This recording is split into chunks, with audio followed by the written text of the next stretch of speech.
Hello দোস্ত, তো দেখো এলে তো কাজ করা বাদ দিয়ে বিড়ি মিড়ি শুধু চুষে চলে যাচ্ছে। কন্ট্রাক্টর এসে ঠাপাইছে আমাদেরকে, আর এরা মিস্ত্রি মানুষ বিড়ি খেয়ে চলে যাচ্ছে কাজের সাথে সাতটাই না, শুধু বিড়ি আর ফোনে শুধু কথা বলছে। কোনো গার্লফ্রেন্ড মালফ্রেন্ড নাই, বোর সাথে তিন চার বেলা করে কথা বলছে, বুঝেছো? আর এই ছেলেটার তো গার্লফ্রেন্ডও নাই, কেউ নাই এই ছেলেটার। আর এগুলা সব এরা কাজের মেশিন, ওরা কাজ করতেই থাকে।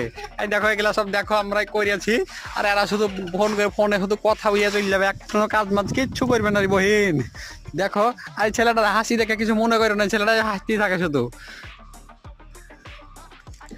আপনি কিছু বলবেন? আইয়া লাভ নাই। আই দেখেন সারাদিন মানে এরকম আর ভিডিওটা হচ্ছে, দেখেন বিড়ি মিড়ি দেখাচ্ছে, মানে কাজে শুধু ফাঁকি মারার ধান্দা। আমার হাতে বিড়ি ধরিয়ে দিয়েছে ছেলে বেলে, দেখেন বিড়ি মিড়ি খাইনি আমি, কত কষ্ট করতে হয়। দেখেন এই ছেলেটা কত কষ্ট করে গেলে সব মাথায় করে বয়ে তুলেছে এই 20 টাকা থেকে। একবার দেখেন, এই দেখেন দেখেন